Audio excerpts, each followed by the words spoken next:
Hello, I'm Sue. Hello, Steve. Nice to meet you. You came on board with a lot of green promises. And of course, the Mersey barrage is extremely green. I'm very pleased. But what are you doing about things like the charging infrastructure and electric buses? Because apart from a Riva bang, if you, I haven't seen any changes. Oh, it's up to you. I was going to. No, I'll do them one by one too, because we've got a fantastic story to tell in regard to what we're doing, in regard to my manifesto pledge, which was to be zero carbon by 2040. So as you know, the parliamentarians, through the climate strike, people, they were forced to talk about a climate emergency. And my party put down a motion which was accepted eventually by the government. And so we've done that. Well, we did that as a city region as well. But not only that, that's to have 80% reduction in output by 2050. We're going for carbon neutral by 2040, so we're 10 years ahead and 20% further than even the government are going to go. And so what are we doing? We're not just doing electric buses, and we've got the youngest fleet of buses anywhere outside of London. I want to re-regulate our bus network, and I've just invested £6.3 million in 25 hydrogen buses, the first in the country. So we'll be ahead. And there's this other type of technology, which is a pantograph. You know that thing that you see on the trains that touches the live rail and the live lines on the top? The trial of that in Liverpool as well, so it goes into a bus depot, and instead of plugging it in, this pantograph recharges the batteries that will take a bus on an hour and a half to 2 hour journey, and it does it in 5 minutes. And my mobile phone takes a lot longer than that, so you can see that we're really forging ahead. Over and above that sort of stuff, we're looking at what the opportunities for hydrogen might be. So in St Helens, we're piloting 20% hydrogen into the natural gas supply, because those people are old enough. I know there's some people here who'll get lost in this. Do you remember when we went from natural gas to North Sea, and you had to come round to your house and you had to change all the elements in your fire and the ascot boiler that you used to have and all that sort of things? If you go above 20%, that needs to happen again. So we're trialling 20% to see that it doesn't soot up or that will cause any issues. This is in St Helens. That will be rolled out in the Liverpool city region and then to the rest of the country. So again, we're miles ahead. We've got hydrogen capture through Ineos Claw, which is just down the road, people will know. So we're using that for the buses. And I mentioned Alstom. Alstom aren't just doing the Virgin Pendolinos. Later this year, they're going to take some of the trains into that factory and convert them into hydrogen. So they will be the first hydrogen trains in the UK built, manufactured here in Halton. So we're miles ahead of anywhere else.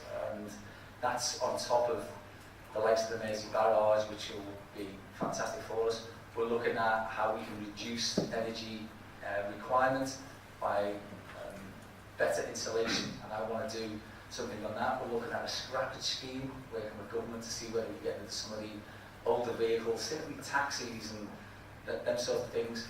But we need electric charge points. Oh God, so yes, you really do.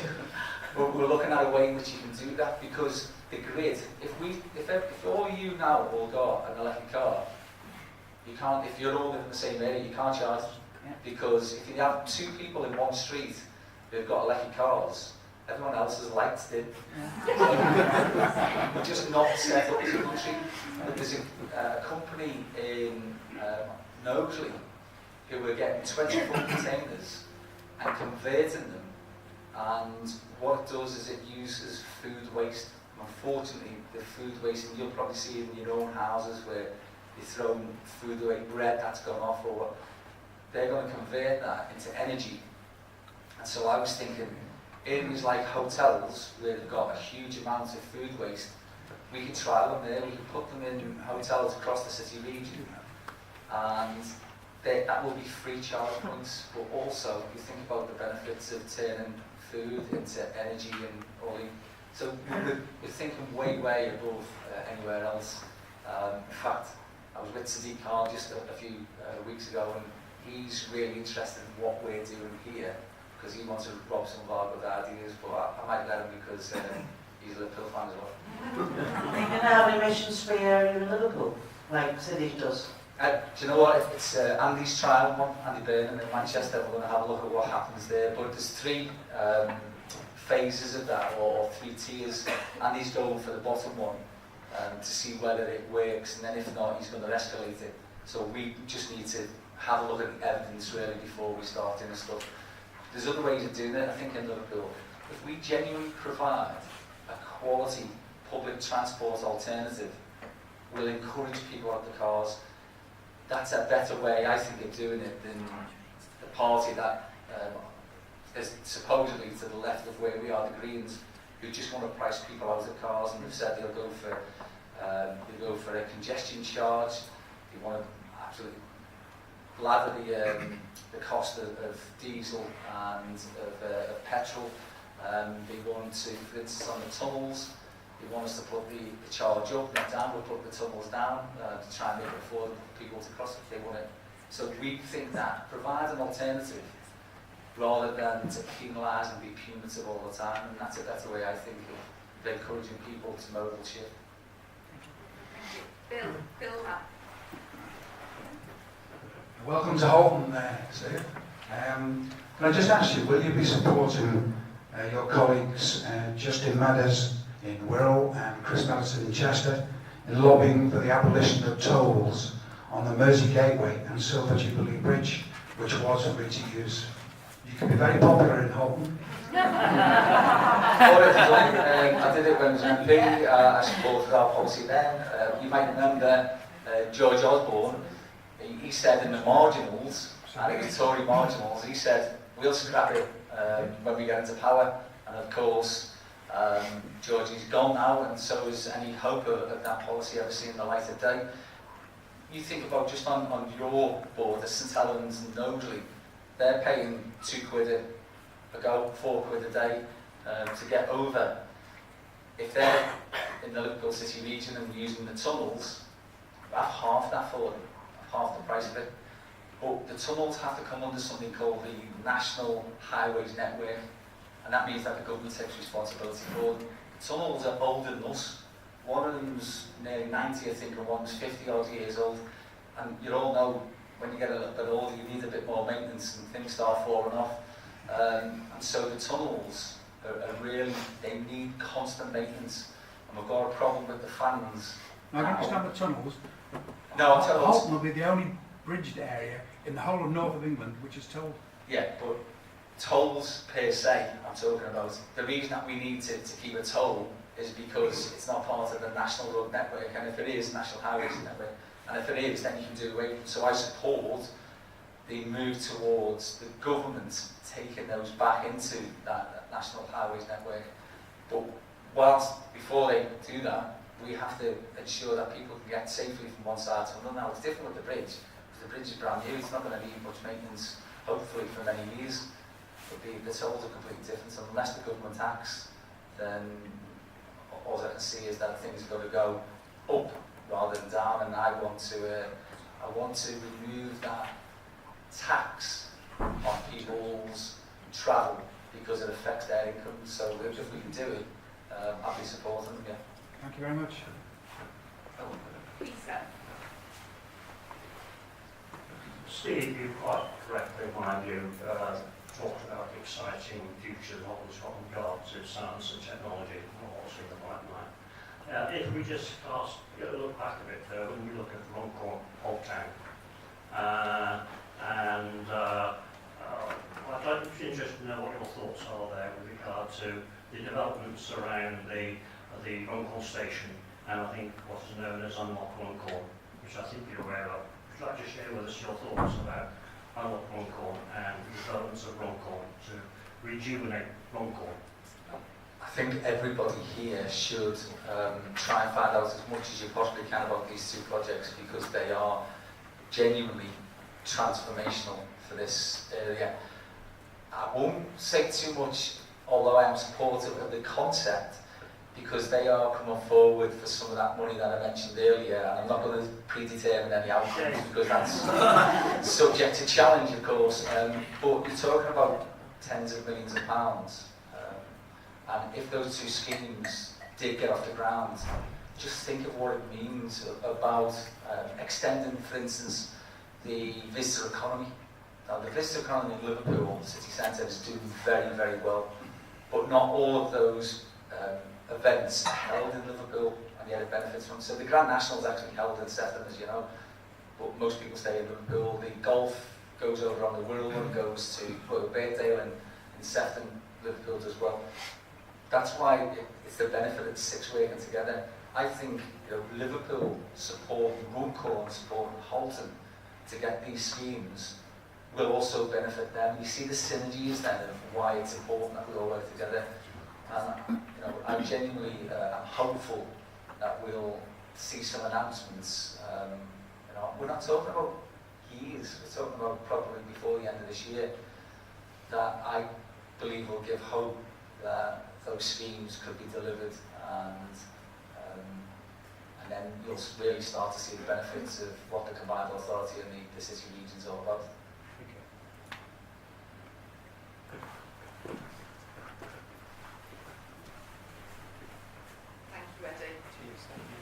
Steve, I think you're right, you touched on it earlier, the LCR has had an identity problem.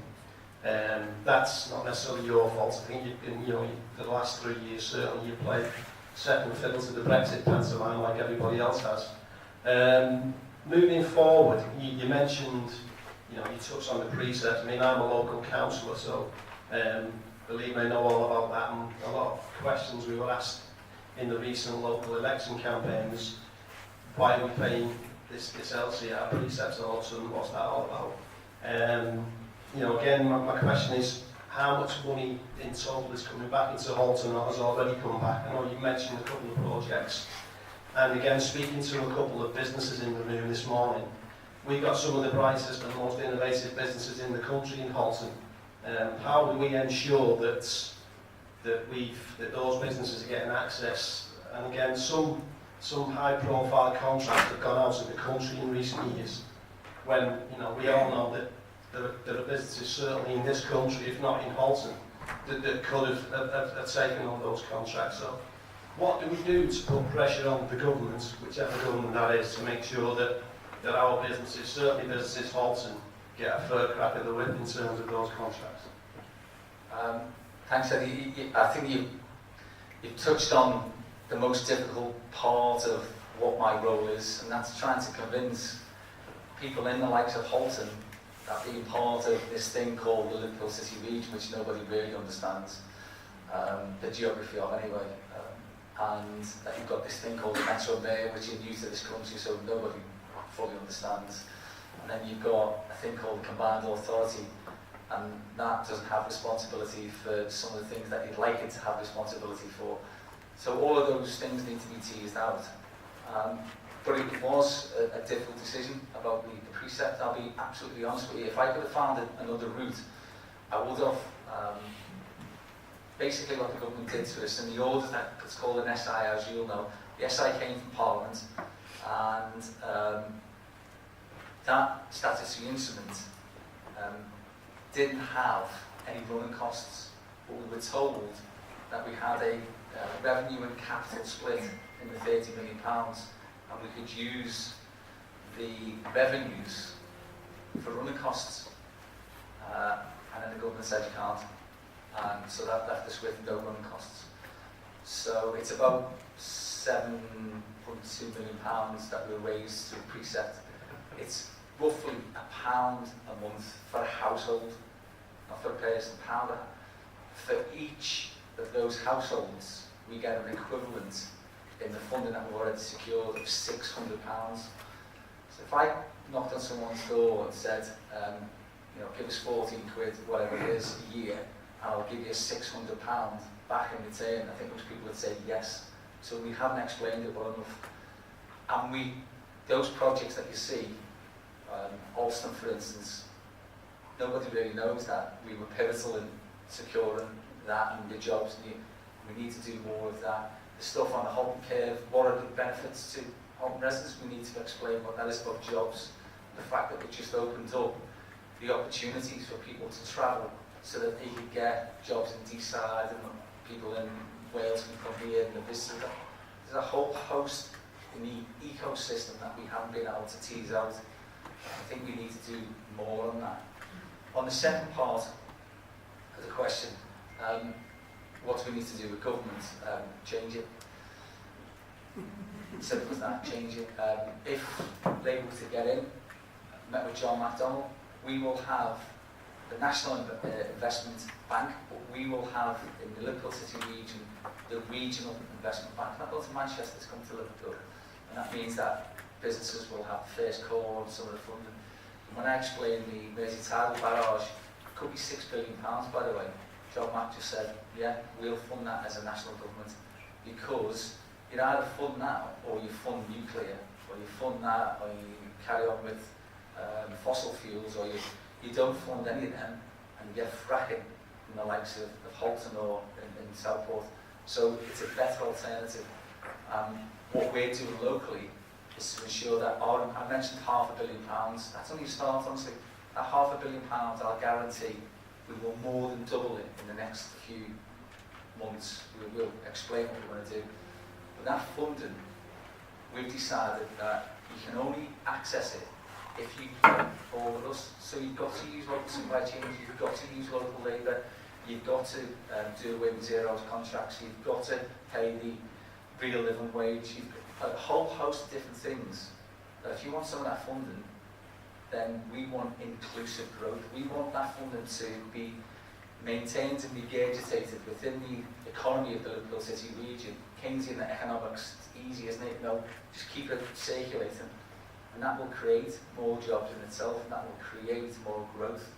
And it's the Preston model. People have heard of the Preston model. We're doing the Preston model, but at scale. Thank you. Is that the lot? Oh, Roger. Is this the last one then? Thank you.